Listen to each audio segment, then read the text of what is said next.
Hello বন্ধুরা, Rupsa creation চ্যানেলের নতুন একটি ভিডিওতে তোমাদের সবাইকে স্বাগত। দেখো, আজকে আমি চলে এসেছি মাছের মাথা দিয়ে মুগের ডালের রেসিপি নিয়ে। যার জন্য প্রথমেই আমি একটা কড়াইতে পরিমাণ মতন মুগ ডাল একটু ভাজা ভাজা করে নিয়েছি। প্রথমেই তোমরা সিদ্ধটা করবে না, তাহলে প্রপার টেস্টটা পাবে না। আগে একটু ভাজা করে তারপর সিদ্ধটা করবে। তারপরে দেখো, আমি পরিমাণ মতো জল দিয়ে সেটাকে সিদ্ধ করে নিলাম, আর উপরে যে ফেনাটুকু এসেছিলো সেটাকে ফেলে দিলাম। আর তার মধ্যে দিয়ে দিয়েছি পরিমাণ মতো লবণ ও একটু হলুদ গুঁড়ো। আমার কাছে একটু হলুদ গুঁড়োটা বেশি হয়ে গেছে, যার জন্য আমি মশলা কষানোর সময় আর হলুদ গুঁড়োটা আমি ইউজ করিনি। তারপর দেখো, আমি 80% মতো ডালটাকে সিদ্ধ করে নিয়েছি। তারপর অন্য একটি কড়াইতে আমি দিয়ে দিয়েছি পরিমাণ মতো সর্ষের তেল, আর ফোড়নে দিয়ে দিয়েছিলাম কিছুটা গোটা জিরে, একটা শুকনো লঙ্কা ও একটা তেজপাতা। আবার সব কিছুকে একটু নেড়ে চেড়ে মিশিয়ে দিলাম। তার মধ্যেই আমি দিয়ে দিয়েছিলাম পেঁয়াজ কুচিগুলোকে।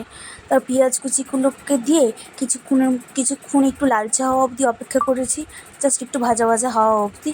তারপর দেখো তোমরা ভিডিওটা, তারপর ওর মধ্যে দিয়ে দিয়েছিলাম একটু আদা বাটা ও একটু রসুন বাটা।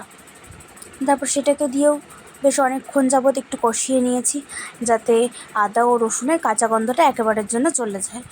তারপর তোমরা ভিডিওটা দেখতে থাকো। তোমাদের যদি এরকম নতুন নতুন ভিডিও পেতে আমার চ্যানেলটিকে অবশ্যই সাবস্ক্রাইব করো। আর যদি ভিডিওটা ভালো লাগে তাহলে একটা লাইক করে দিও অবশ্যই, আর কমেন্ট করতে ভুলো না। যাই হোক, তার মধ্যেই দেখো মশলাটা একটু ভাজা ভাজা হয়ে এসেছে, আর আদা রসুনের কাঁচা গন্ধটা চলে গেছে। তার মধ্যেই আমি দিয়ে দিয়েছি একটু জিরে গুঁড়ো, একটু শুকনো লঙ্কার গুঁড়ো, আর দিয়ে দিয়েছি একটু কাশ্মীরি লঙ্কার গুঁড়ো, আর দিয়ে দিয়েছি পরিমাণ মতো লবণ।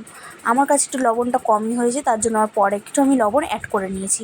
তারপর একটু জল দিয়ে মশলাটাকে কষিয়ে নিচ্ছি, কারণ আমার কাছে মশলাটা যদি এমনি নাড়াতাম তাহলে পুড়ে যাওয়ার একটু সম্ভাবনা থাকতো। তার জন্য আমি একটু জল দিয়ে মশলাটাকে কষিয়ে নিয়েছি।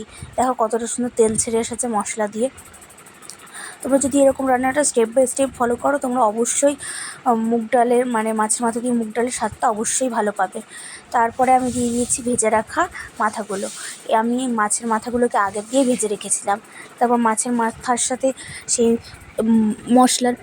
মশলাটাকে একসাথে আবারও ভালো করে মিশিয়ে নিলাম, আর মাছের মাথাটাকে একটু ভেঙে চেড়ে দিয়েছি, আর মশলাটা 5-10 মিনিট যাবৎ কষিয়েও নিয়েছি।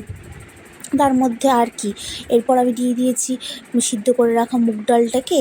এবার মুগ ডালটাকে মাছের মাথা আর মশলার সাথে ভালো করে 5 মিনিট যাবৎ মিশিয়ে নিলাম।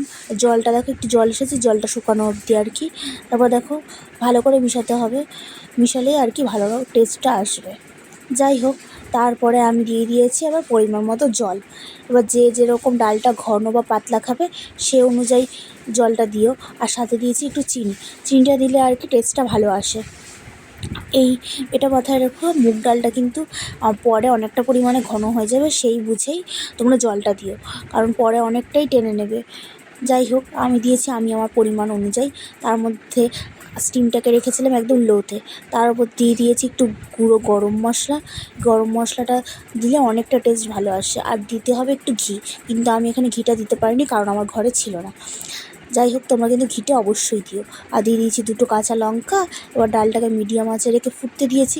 দেখো ডাল তো রেডি। আমাদের তো খেতেও খুব ভালো লাগলো, বাড়ির সবাই খুব ভালো বলেছে। তোমাদের যদি ভিডিওটা ভালো লাগে থাকে তাহলে লাইক কমেন্ট সাবস্ক্রাইব করতে ভুলো না। আর দেখো আমি কতটা থিকনেস করেছি তোমরা সেটা দেখলেই বুঝতে পারবে। Tata, bye bye.